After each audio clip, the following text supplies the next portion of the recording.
My best friend faked my death online for Instagram likes, so I exposed her lies to everyone. A year later, she's back, crying at my doorstep, begging me to fix her ruined reputation. When I first got to college, I expected it to be the college experience that the movies always talk about. Instead, I spent my first month eating completely alone in the hallways, feeding my TikTok scrolling addiction to help myself feel less like a loser LMAO. Every night I went to sleep fantasizing about dropping out, but I knew my immigrant parents would completely crash out if I ever dared to bring that up, so I just ranted in my notes app LOL. So this is the state I was in when I met Ava. She saw me sitting alone one day and told me she liked my shoes, and from there, our friendship was born. She even added me to the Snapchat group chats. Whenever I posted on Instagram, I felt so cool because I'd get dozens of comments from girls in high school and college hyping me up. There was just one red flag. Ava was obsessed with her social media presence, like really obsessed. One time we went out for brunch, and as I was about to put my bacon in my mouth, she grabbed my wrist and made me put everything down so she could take a photo. At the time, I didn't mind because she had 15,000 followers that she needed to update, but she ended up trying to find the right angle for almost a full hour. But I figured that if this was her only flaw, then that was okay. Soon our friendship developed into one of those codependent bestie friendships that basically feels like a relationship. If we weren't hanging out in person, then we'd be on FaceTime. But she was about to become my biggest op. That summer, I invited her to my family holiday. There was just one thing I was extremely worried about: my autistic brother. He was the type of boy to apologize to the playground swing when it was too dirty for him to use, the type to wave his hands and excitedly scream "hello" to every pigeon he passed by. But Ava really made it seem like she was completely fine with everything. She even got him an expensive toy dinosaur as a late birthday gift. On the first day of the trip, he spent an hour arranging napkins into perfect triangles. In the process, he ended up knocking Ava's designer sunglasses on the floor. They didn't even scratch, but I guess it was still enough to annoy her because she ended up posting a photo of them to her story. "This is why all autistic kids should be put down," was the caption. She even photoshopped a crack into her lens for dramatic effect. "It's my Instagram page, I can post what I want," is all she said when I confronted her. Her tone was so entitled that I swear I thought she was pranking me, but then she turned her body around and went back to doom scrolling. Well, I had heard dozens of stories about how going on holiday with your bestie will always cause fights, and I was determined to disprove that. I had no idea how bad things were about to get. We were by the beach when a couple were taking wedding photos nearby. I was extremely proud of Tommy, because if it was that time a year ago, he would have run up to the couple and tried to join the photos. But now he was just sitting still, smiling wide and playing with the sand. Well, that's when we were hit with the wrath of Ava. When the couple were done taking pictures, Ava grabbed their balloon display to take photos. Cool. Until one of her ugly, freakishly long acrylics accidentally popped one. Tommy immediately tensed up and screamed. When I glanced over at Ava, I expected her to look guilty, or at least stop touching the balloons. But no. Instead, she had this evil smirk on her face like she was some sort of little gremlin. And as soon as I managed to calm Tommy down, she popped another, and another. In the 10 seconds, she had popped 5 more balloons. Too loud,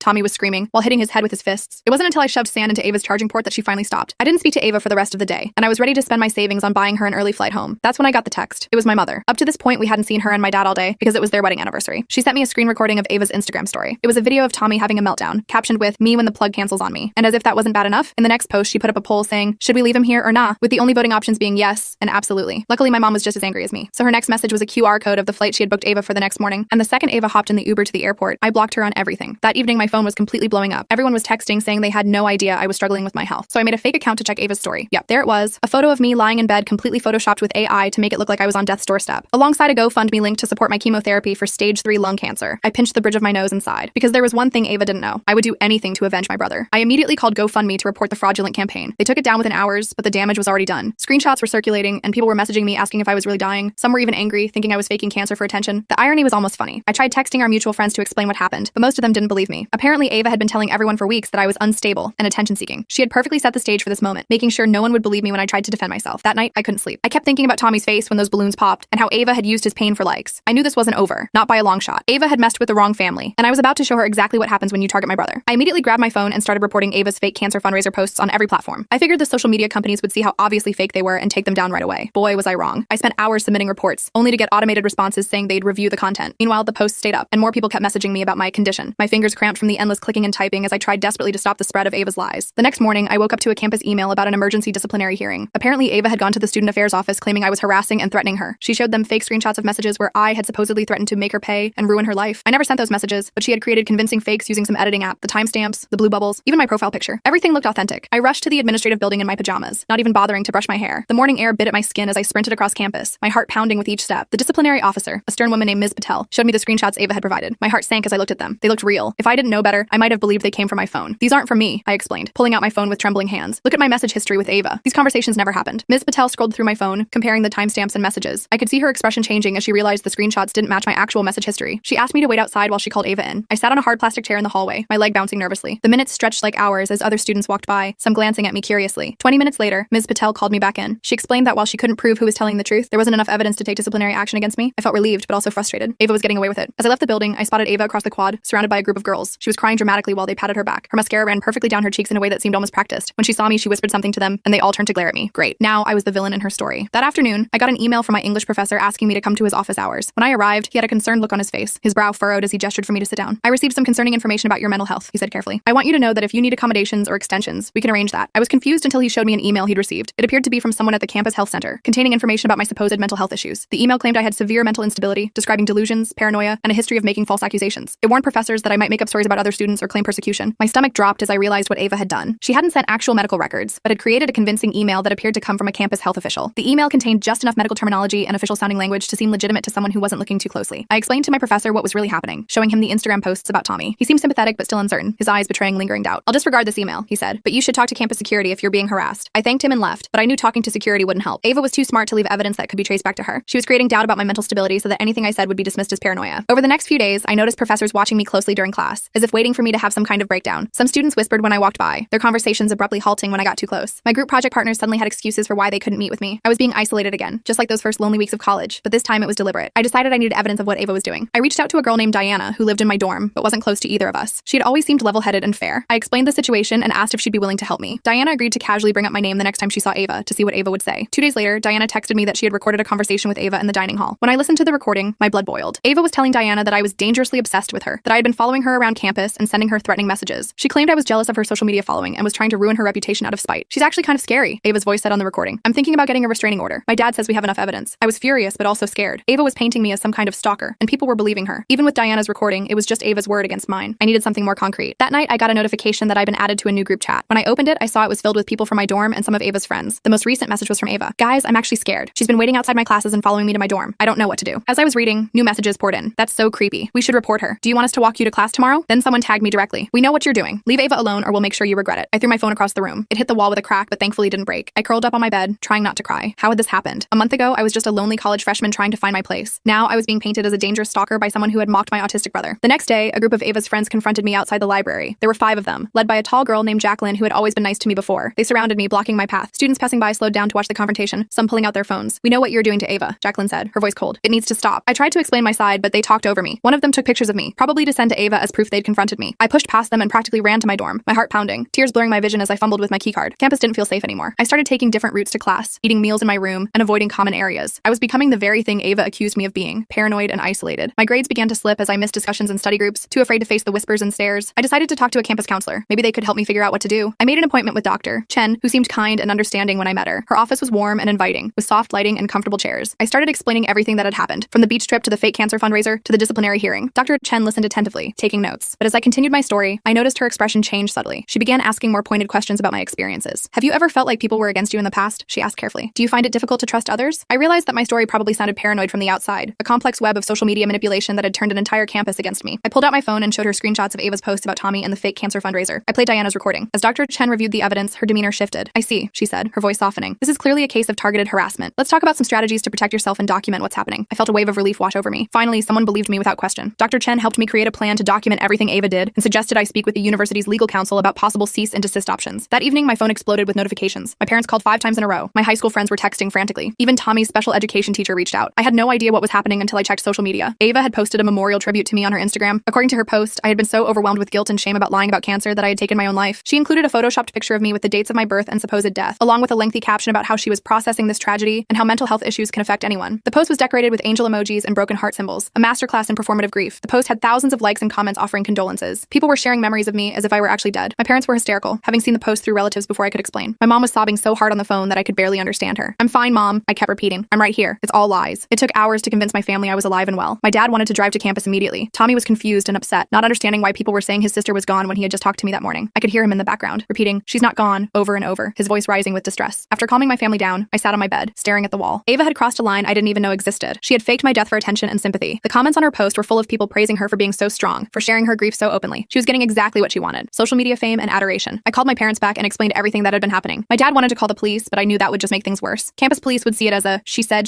situation, and Ava had already poisoned the well by making everyone think I was unstable. That's when my mom suggested something unexpected. "What if we don't correct this right away?" "What do you mean?" I asked. "If everyone thinks you're gone," she said carefully, "then Ava won't be watching what she says or does. She might get careless." It was a crazy idea, but it made a strange kind of sense. If Ava thought she had won, she might reveal her true colors to someone who could help me prove what she was doing. My parents agreed to keep quiet about the hoax for 48 hours. I emailed my professor saying I had a family emergency and would be missing classes. Then I deleted all my social media apps and turned off my phone. For all intents and purposes, I disappeared. My roommate Lisa agreed to help me. She wasn't close with Ava and had seen enough of her behavior to believe my side of the story. Lisa would go to a party that weekend where Ava would likely be, wearing a hidden microphone we bought from an electronics store. The plan was risky. If Ava discovered what we were doing, she would just spin it as more evidence of my obsession with her. But I was desperate. I needed something concrete that would show everyone who Ava really was. The night of the party, I sat alone in my dorm room, staring at the ceiling. The walls seemed to close in as I waited, my mind racing with worst-case scenarios. Lisa texted updates every hour, there. Ava had arrived. Ava was drinking. Ava was telling stories about me to a group of people. Around midnight, Lisa burst into our room, her face flushed with excitement. I got it, she said, holding up her phone. I got everything. She played the recording for me. Ava's voice was slightly slurred from alcohol, but perfectly clear. Of course I made it all up, she was saying to someone. She was so boring, following me around like a lost puppy. And her brother? God, what a freak. I couldn't stand being around him for one more minute. A male voice asked, so she didn't really have cancer? Ava laughed. No, idiot. I made that up too. And now everyone thinks she unalived herself because of it. It's perfect. My follower count is up by like 3,000 since yesterday. That's kind of messed up, the guy said. Whatever, Ava replied. It's not my fault people are stupid enough to believe anything they see online. Besides, she deserved it for dumping sand in my phone. Do you know how much an iPhone costs? The recording continued for several more minutes, with Ava bragging about how she had manipulated everyone, from our friends to my professors to the campus counseling center. She admitted to creating fake screenshots, sending emails that appeared to be from health officials, and orchestrating the group confrontation outside the library. I sat in stunned silence when the recording ended. Part of me had still hoped there was some misunderstanding, that Ava wasn't really as calculating and cruel as she seemed, but the recording erased all doubt. She had systematically tried to destroy my life because I stood up for my brother. What are you going to do with it? Lisa asked, her eyes wide with anticipation. I thought for a moment. Send it to me. I need to talk to my parents first. My mom and dad were relieved to hear I had evidence. We discussed our options and decided on a plan. The next morning, I would go to the student affairs office with the recording and my parents. We would file a formal complaint against Ava for harassment, defamation, and creating a hostile environment. But before I could do that, something unexpected happened. One of Ava's friends, a girl named Catherine who I barely knew, sent me a message on Snapchat. I know you're not dead. I heard the recording from last night. Ava is telling everyone she's going to your funeral this weekend for content. This has gone too far. Catherine sent me screenshots of a group chat where Ava was planning to create fake crying videos at a cemetery for her Instagram. She was asking friends to film her breaking down by a random grave that she would claim was mine. She had even bought a bouquet of white roses and planned her outfit, a modest black dress that would look good with a filter. That was the final straw. I forwarded everything to my parents, who immediately called the dean of students. We set up an emergency meeting for that afternoon. When I walked into the administration building with my parents, I felt a strange sense of calm. I had spent weeks feeling powerless, watching Ava spin her web of lies, but now I had proof. I had the truth on my side. The dean, Dr. Williams, listened to our story with increasing concern. When we played the recording, his face darkened. He asked for copies of everything. The recording, the screenshots, the fake memorial post, the fabricated emails Ava had sent to my professors. This is one of the most disturbing cases of harassment I've seen in my 20 years at this university, he said. I assure you we will take immediate action. While we were in the meeting, my phone buzzed with notifications. Word was spreading that I was alive. Ava had posted a shocked update claiming she had just received word that reports of my death were incorrect. She was trying to backpedal, suggesting there had been a misunderstanding and that she was overjoyed to learn I was okay. But it was too late. The recording from the party was circulating. Students were sharing it in group chats and on social media. People who had believed Ava's lies were now seeing the truth. Her carefully constructed image was crumbling in real time. By that evening, Ava's Instagram account had been set to private. Her followers were dropping by the hundreds. The friends who had confronted me outside the library were sending apologies. Professors who had received the fake emails were reaching out to express their support. The next day, Dr. Williams called me to his office. Ava had been suspended pending a full investigation. She had already packed her things and left campus, unwilling to face the backlash from her former friends and followers. We've contacted her parents, Dr. Williams explained. They're as shocked as everyone else. Apparently, she's been creating elaborate fictions on social media for years. This isn't the first time she's fabricated serious allegations about someone, but it's certainly the most extreme case. I felt a strange mix of emotions, relief that it was over, anger at what she had put me and my family through, and sadness that someone could be so desperate for attention that they would go to such lengths. That weekend, I went home to see my family. Tommy ran to hug me the moment I walked through the door, his arms wrapping tightly around my waist. I knew you weren't gone, he said simply. Bad people tell lies. I hugged him back, tears in my eyes. You're right, Tommy. Bad people do tell lies, but they don't win in the end. As I sat with my family that night, watching Tommy arrange his dinosaur collection in perfect rows, I thought about Ava. Her need for validation had cost her everything. Her friends, her education, her reputation. All the followers in the world couldn't fill whatever emptiness drove her to such cruelty. My phone buzzed with a message from Lisa. She had sent a screenshot of Ava's Instagram account. It was completely gone, deleted or deactivated. The digital empire she had built on lies had finally collapsed. I put my phone away and turned my attention back to my family. Tommy was explaining the difference between a stegosaurus and an ankylosaurus, his face animated with joy. This was what mattered. This was real. The next week, I returned to campus with a new perspective. The whispers and stares had transformed into supportive smiles and friendly waves. People who had never spoken to me before stopped to check how I was doing. Professors who had once watched me suspiciously now praised my resilience. I found myself surrounded by genuine friends, not the superficial connections Ava had offered, but people who had seen the truth and stood by me. Lisa, Diana, Catherine, and others formed a support system I never expected to have. As for Ava, I heard she transferred to a school on the opposite coast, where no one knew her story. Part of me hoped she would learn from this experience, that she would understand the damage her actions had caused. But another part of me knew that people like Ava rarely change. They just find new audiences for their performances. I decided to channel my experience into something positive. I started a campus support group for students with autistic siblings or family members. I shared Tommy's story, not as a source of shame or mockery, but as a celebration of his unique perspective on the world. The group quickly grew, with students sharing their own experiences and challenges. One evening, as I was leaving a meeting of the support group, I received a final message from an unknown number. It was Ava. You ruined my life, the message read. I hope you're happy. I stared at the phone for a long moment, considering how to respond. Then I blocked the number without replying. Ava had tried to destroy me with lies. I had defended myself with truth. There was nothing left to say. I didn't respond to Ava's message. What was the point? She'd spent months trying to destroy my life with lies, and I'd finally exposed her with the truth. There was nothing more to say. I tossed my phone onto my bed and stared out the window at the campus quad below. Students were walking to class, laughing, completely unaware of the drama that had consumed my life. I felt weirdly disconnected from it all, like I was watching a movie of someone else's college experience. The next morning, I woke up to another flood of messages. Not from Ava this time, but from random accounts I didn't recognize. Some were supportive, saying they'd heard what happened and were on my side. Others were nasty, calling me a liar and attention seeker. Apparently, Ava had created a new account and was still trying to spin her version of events. I scrolled through a few messages before giving up and tossing my phone aside again. I was so tired of all this. I dragged myself to class, keeping my head down and hoping no one would notice me. Fat chance. Everyone was staring and whispering. I slid into a seat in the back row and tried to focus on the lecture, but my mind kept wandering. What was Ava's endgame here? She'd been exposed. The recording was clear evidence of her lies. Why couldn't she just accept defeat and move on? After class, a girl named Janet approached me. I vaguely recognized her from one of the Snapchat groups Ava had added me to months ago. Hey, I just wanted to say I believe you, she said, shifting awkwardly from foot to foot. Ava did something similar to my roommate last year. Not as extreme, but yeah, she has issues. I thanked her, surprised by the support. As I walked across campus, 2 more people stopped me to say similar things. Apparently, Ava had a history of manipulating people that went back further than I realized. I wasn't her first target, just her most ambitious one. When I got back to my dorm, Lisa was waiting with news. She'd been monitoring the social media fallout and discovered something interesting. Ava had created a new Instagram account and was now claiming to be the victim of a cancel culture mob. She was painting herself as misunderstood and persecuted. Check this out, Lisa said, showing me her phone. Ava had posted a tearful video explaining how she'd been framed by jealous haters who edited audio to make her look bad. The comments were a mix of people calling her out and others defending her. The defenders seemed to be mostly people who didn't know her personally, followers who only saw the carefully curated version of herself she presented online. I shook my head in disbelief. She just won't stop, will she? There's more, Lisa said, swiping to another post. She's planning to come back to campus next week to clear her name in person. She's organizing some kind of gathering at the student union. My stomach dropped. Just when I thought this nightmare was ending, Ava was planning to bring it right back to my doorstep. I called my parents to update them, and my dad immediately wanted to drive up again. I talked him down, assuring him I could handle it. But honestly, I wasn't sure I could. That night, I barely slept. I kept imagining scenarios where Ava showed up with a mob of supporters, or worse, alone and playing the victim so convincingly that people turned against me again. By morning, I was a mess of anxiety and exhaustion. I decided to skip my morning classes and went to see Dr. Williams instead. His secretary tried to tell me he was busy, but when I explained it was about Ava, she immediately ushered me in. Dr. Williams listened gravely as I explained what was happening. I'm aware of Ms. Josie's social media activities, he said when I finished. Campus security has been monitoring the situation. She's currently not permitted on university property, and if she attempts to enter, she will be escorted off campus. That was somewhat reassuring, but I knew Ava. She was resourceful and determined. If she wanted to cause trouble, a campus ban wouldn't stop her. What about her gathering? I asked. She's telling people to meet her at the student union. Dr. Williams frowned. We'll have security present, but I suggest you avoid that area entirely that day. No need to put yourself in a potentially volatile situation. I nodded, though I wasn't sure avoiding Ava was the answer anymore. Running and hiding hadn't worked so far. Maybe it was time to face this head on. The day of Ava's planned return, I woke up with a strange sense of calm. I'd spent the previous evening talking with my support group, and they'd helped me see things differently. Ava only had power if I gave it to her. Her lies only worked if people believed them. And thanks to the recording and screenshots, fewer people were believing her every day. I decided not to hide. I went about my normal routine, attending classes and eating lunch in the dining hall like any other day. Lisa stuck by my side, along with Diana and a few others who'd become friends through this ordeal. We were sitting at our usual table when a commotion erupted near the entrance. Ava had arrived, flanked by 2 girls I didn't recognize, probably followers from her new account who didn't know the real story. She was dressed all in black, like she was attending a funeral, and wearing oversized sunglasses despite being indoors. Classic Ava, always with the dramatics. The dining hall went quiet as she scanned the room, clearly looking for me. When our eyes met, she started walking directly toward our table. My new friends tensed, forming a protective circle around me. I took a deep breath and stood up to face her. You've got a lot of nerve showing up here, I said, surprised by the steadiness in my voice. Ava pushed her sunglasses up onto her head, revealing eyes rimmed with perfectly applied crying makeup. I just want to talk, she said, her voice carrying across the now silent dining hall. To clear the air. There's nothing to clear, I replied. You lied about me. You lied about my brother. You faked my death for Instagram likes. Everyone knows the truth now. Ava's face hardened for a split second before she composed herself back into victim mode. That recording was edited. You know it was. You've been trying to ruin my life from the beginning because you're jealous of my following. I almost laughed at the absurdity of it. Jealous? Ava, I never cared about your followers. I just wanted a friend. A real friend. Not someone who would mock my autistic brother for content. Ava's 2 companions exchanged uncomfortable glances. Clearly she hadn't filled them in on that part of the story. That's not what happened, Ava insisted, her voice rising. You're twisting everything. Am I? I pulled out my phone and held it up. Should I play the recording again? Right here, in front of everyone? Because I will. Ava's face paled. She hadn't expected me to stand up to her like this. She'd expected the same scared, lonely girl she'd manipulated before. You don't understand what it's like, she said, her voice dropping to a whisper. To build something online and then watch it all disappear. My sponsors dropped me. My followers left. My parents took away my phone for 2 weeks. Do you know what that feels like? For a moment, I almost felt sorry for her. Almost. Then I remembered Tommy's face when she deliberately popped those balloons. I remembered the panic in my parents' voices when they thought I was dead. Actually, I do know what it feels like to watch your life fall apart, I said quietly, because you made it happen to me. The difference is, I didn't deserve it. A campus security officer appeared at Ava's side. Ms. Jousey, I need to ask you to leave the premises. You're violating the terms of your suspension. Ava looked around the dining hall, suddenly aware that everyone was watching. Her carefully crafted victim narrative was crumbling in real time. With one last glare at me, she turned and stormed out, her companions trailing behind her, looking confused and embarrassed. As soon as she left, the dining hall erupted in chatter. People came up to our table to check if I was okay. A guy from my psychology class who I'd barely spoken to before offered to walk me to my next class, just in case. It was weird having so many people suddenly concerned about me, but also kind of nice. That evening, Lisa burst into our room waving her phone excitedly. You have to see this, she exclaimed. She showed me a video that was circulating on campus social media. Someone had recorded my confrontation with Ava in the dining hall and posted it. The comments were overwhelmingly supportive of me, with many people sharing their own negative experiences with Ava. But the real bombshell came from one of the girls who had accompanied Ava to campus. She had posted a lengthy statement distancing herself from Ava, explaining that she'd been misled about the situation and apologizing for her role in it. She included screenshots of messages where Ava had coached her on what to say and how to act during the confrontation. She's completely done now, Lisa said, flopping onto her bed. No one's going to believe anything she says after this. I should have felt triumphant, but mostly I just felt tired. The whole saga had drained me in ways I hadn't realized. I'd spent so much energy fighting Ava's lies that I hadn't had much left for actually enjoying college or focusing on my classes. The next few weeks were surprisingly quiet. Ava's social media accounts went dark. Rumors circulated that she'd transferred to a school in another state or that she was taking a mental health break at home. I didn't really care where she was, as long as it wasn't here. I slowly settled back into a normal college routine. My grades improved as I was able to focus on schoolwork again. I made real friends, not the superficial connections Ava had offered. I even started dating a guy from my calculus study group who'd been supportive throughout the whole ordeal. One Saturday morning, I was having breakfast with my parents and Tommy, who were visiting for the weekend. Tommy was arranging his pancakes in a perfect circle, carefully placing each blueberry in a specific pattern. My mom was telling me about some drama in their neighborhood, and my dad was pretending to listen while scrolling through sports scores on his phone. It was so normal, so peaceful, that I almost didn't check when my phone buzzed with a notification. But curiosity got the better of me, and I glanced down to see an email from Dr. Williams. I wanted to inform you that Ms. Josie has officially withdrawn from the university, the email read. She will not be returning. I hope this brings you some closure, and I commend you for your resilience throughout this difficult difficult situation. I put my phone down and looked at my family. Tommy had finished arranging his food and was now happily eating, occasionally making dinosaur noises between bites. My parents were bickering good-naturedly about whose turn it was to clean the gutters when they got home. Everything okay? My mom asked, noticing my expression. I nodded. Yeah, everything's good. And for the first time in months, I really meant it. Ava was gone. Her lies had been exposed. The truth had won. I picked up my fork and stole a blueberry from Tommy's plate, laughing when he protested loudly. Later that day, I took Tommy for a walk around campus. He was fascinated by the old buildings and the squirrels that darted across the quad. We stopped by the campus bookstore, where I bought him a university t-shirt that he immediately put on over his regular shirt. As we were leaving the store, I spotted a familiar face. It was Catherine, the girl who had first sent me the recording of Ava at the party. She waved and came over to say hello. Is this your brother? She asked, smiling at Tommy. I nodded. Tommy, this is my friend Catherine. Tommy looked up from the squirrel he'd been watching. Hello, he said, not making eye contact, but giving a little wave. I like your shirt, Catherine told him. That blue is my favorite color. Tommy beamed. Blue is the best color. It's the color of the sky and the ocean and blueberries and my dinosaur. Catherine listened patiently as Tommy listed every blue thing he could think of. She didn't interrupt or look uncomfortable. She just let him talk, nodding and smiling. When we eventually said goodbye and continued our walk, I felt a surge of gratitude. For Catherine, for Lisa, for all the people who had stood by me, for my family, who had never doubted me, even for Dr. Williams and the university administration, who had ultimately done the right thing. That evening, after my parents took Tommy home, I sat on my bed scrolling through old photos on my phone. I came across a picture from last fall, me and Ava at that brunch where she'd made me wait an hour to eat while she took photos. I was smiling in the picture, but I could see now how forced it looked, how uncomfortable I really was. I deleted the photo and blocked Ava's number for good measure, even though she hadn't tried to contact me again. Then I texted the group chat with my new friends to see if anyone wanted to grab dinner. As I walked to the dining hall to meet them, I passed the spot where I used to sit alone during those first lonely weeks of college. It felt like a lifetime ago. I was a different person now, stronger, wiser, less desperate for approval. My phone buzzed with a text from Lisa. Grabbed us a table by the windows. Hurry up. They have those cookies you like tonight. I smiled and picked up my pace. The past was behind me. Ava was gone. And I had a whole future ahead. One filled with real friends, honest connections, and not a single fake Instagram post.